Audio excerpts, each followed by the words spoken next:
Hello everyone, welcome back to my channel. It's Jacqueline or Galactica and I'm going to teach you how to paint daisies in watercolor and gouache today. You're first going to need some paper. You'll need your paint, of course. I have watercolor and gouache, but I haven't shown the gouache on the camera at the moment. You'll need your brushes and some paint water. You'll need a paper towel to wipe off your brushes from the excess water and the excess paint. And you'll need some washi tape to seal down the edges of your paper. You can use painter's tape too if you'd like. I'm first sticking my edges down with washi tape so I can have a crisp border at the end. I know some people don't have very much luck with washi tape, with either it being too strong or not strong enough and leaking under the edge, but this one works fine for me. I then take a kind of large brush and I make sure I get it nice and wet in my paint water. Then I dip it into my watercolor wells and I create little pools of watercolor in my little palette that I've got here. You can use a plate if that's easier for you, if you don't have something that has little wells like I do. But anything to have a bit of a reservoir of wet paint is perfect. Now I'm wetting the paper as I go and creating a galaxy effect with both the blue paint and the pink paint that I prepared just before. There's no rhyme or reason to this and I just put the paint wherever I feel like it should go, so go with your heart on this one. You'll want to take it down to about 2/3 of the paper.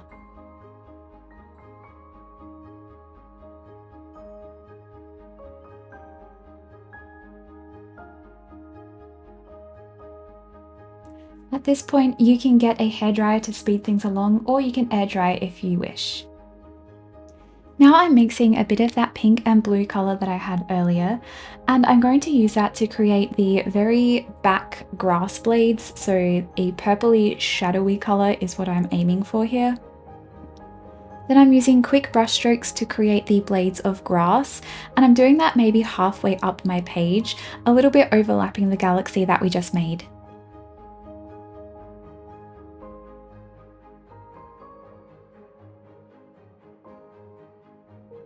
You can of course use the hairdryer between each step to make the process a little quicker. I'm now mixing a bit of a deeper bluish green paint in one of my other wells. So I'm using a mixture of blues and greens and yellows to get the desired shade that I'd like. And then I'm going to be repeating the same process over the top, so it's going to be overlapping the purple blades that we've already done.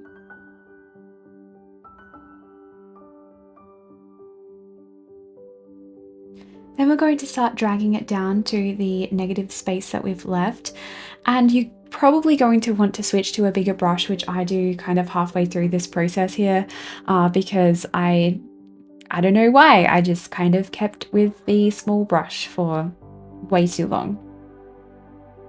So fill the rest of the space still using up and down strokes, but it doesn't matter too much at this point because we are going to be layering a lot of paint here. So even if you have a bit of a harsh line between the lines you've already painted up the top, like I do here, don't stress too much about it. It's going to look worse before it looks better.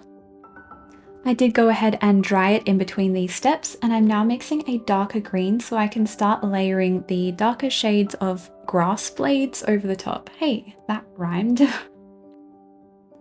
I'm still using those same kind of strokes, but making sure that the ones that are in the foreground are a little bit thicker and a little bit bolder. I'm also leaning them towards the edges of the paper and making sure that they're darker in these corners than they are in the middle, so that creates some depth in the piece.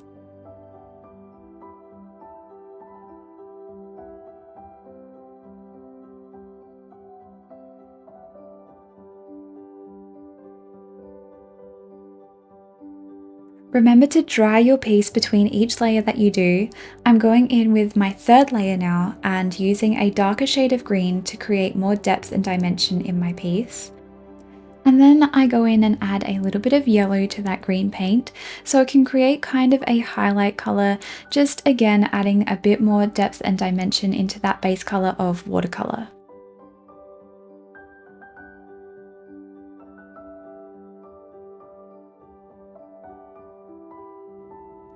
Once that has dried, I've got my gouache. I like to use Holbien Artist's Gouache, and I squeeze a little bit out of the tube onto a ceramic plate, and I use that as a little bit of a mixing palette. So I go back and forth between the colors that I've squeezed out, and once I'm happy with the shade that I've made, I start adding that over the top of my watercolor.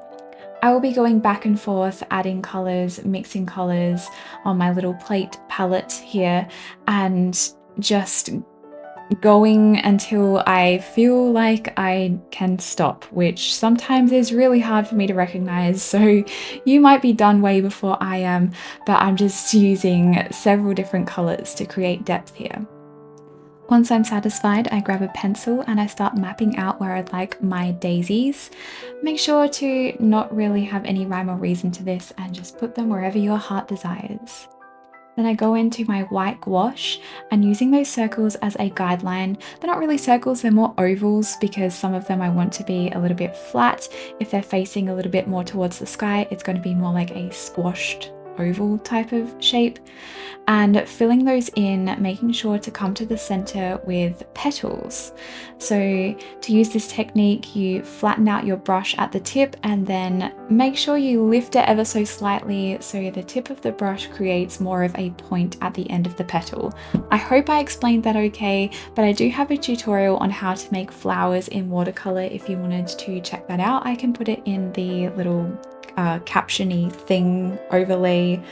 Can't remember what it's called, but I'll put it in the video somewhere so you can click on it right now.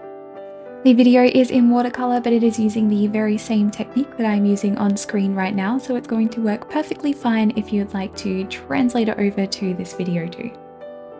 Keep adding as many flowers as you desire into your little painting in all different shapes and sizes. In the words of Bob Ross, this is your world and you can make it whatever you want to be. I am leaving little circles in the center of my flowers in preparation for when we add in the little pollen part. You don't have to do this if you don't want to. It does still work if you've gone all the way to the center.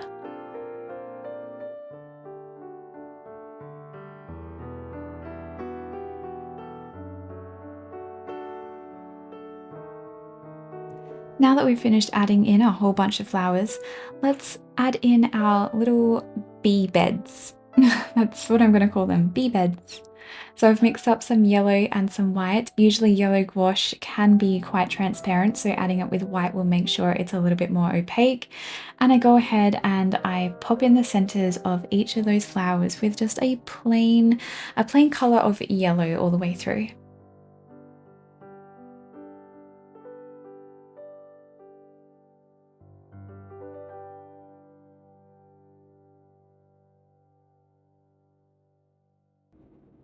This part is completely optional and a little bit more advanced, so if you're a beginner and you're happy with how it looks, then leave your flowers how they are. But if you'd like to give them just a little bit more depth, go in with the same purple color that we mixed up from the very start and add a very, very light touch of it to your petals. Keep in mind that gouache is water activated, so you're going to have to be very, very light-handed here if you wanted to try this technique. And if you do mess it up a little bit, you can always go in with another layer of gouache over the top of it at the end, but this just gives it a little bit more dimension and a little bit more shadow in those petals.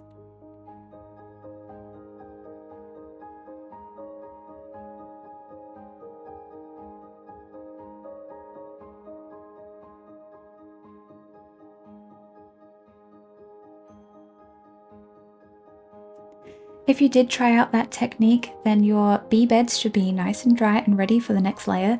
If not, then please make sure they are dry so the layer doesn't blend in with each other. I'm going in with more of a brown color and adding in some little dots with a smaller brush to add in a little bit more shadow and dimension. I'm still using gouache here and I'm focusing on the bottom left hand sections of the center of my flowers, away from the lightest part of my galaxy, which I'm using as my light source. Then I add a little bit more white into my yellow to create a very, very pale yellow, and I go into the center of the flowers to put more dots and create highlights in the bee beds that we've created.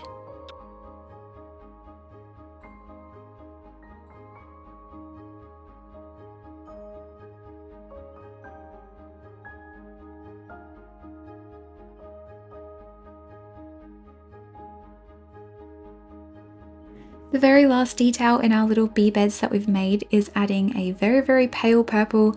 It's kind of hard to see it on camera, but I'm using the same dot technique, and I'm putting that on the opposite side of where I put the first layer of brown.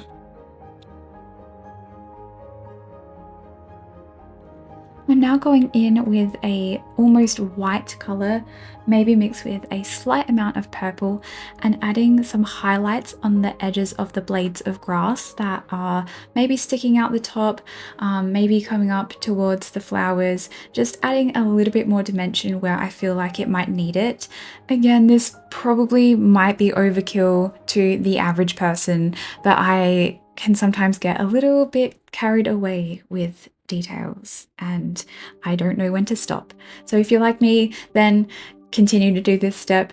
If you are liking it how it is, then you absolutely don't have to do it. Now we got to give our piece a little bit of magic. So this is how I add my little glowy dots or my little glowy orbs. I make a circle of gouache, then I rinse off my brush and make sure it's fairly dry but not completely dry. And I take that around the outside edges of the circle that I've just made. I hope that makes sense. And I hope that you can kind of see how I'm doing it on the screen here, but that's the best way I can explain it. Just blend out that outer edge so it's not a harsh edge anymore, and it does create a little glowing orb effect. Make as many of these as you wish on your piece. I've put quite a few, and put them in the sky as well because you can put stars in front of them and it looks like the stars are glowing. So it's going to be all pretty and magical.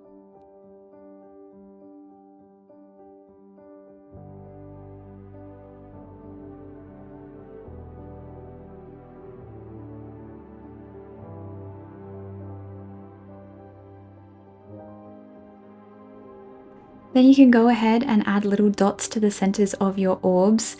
It just creates kind of a central light. I don't know, maybe they're fairies, maybe they're fireflies. They can be whatever you want them to be. I also like to put some little starry highlights on the tips of the blades of grass too. So add in whatever types of stars you desire. Add in as many stars as you desire. Keep in mind the rule that if you are adding stars, that wherever there is a light source, there's going to be more visible stars. So kind of cluster them around those orbs that you've already made. And yeah, just go for it. I'm sure that yours is looking absolutely wonderful and I can't wait to see them. If you are making a piece of your own whilst watching this video, then make sure you tag me on social media. My name is Galacticat93 on all of my socials, whether you want to tag me on Instagram or Twitter or TikTok if you're making a TikTok of it. I would love to see your creations. After watching what I've taught you, I hope that I've been a good instructor and I hope that you've enjoyed this video, and I'm always open to hearing more options of what you'd like to see from me. So make sure you put that in the comment section down below. And yeah, I hope that you have learned something new today. I hope that you've had fun, and I shall see you in the next video. Enjoy the satisfying peel that is to come, and enjoy the rest of your day. Fare thee well, everybody. Bye!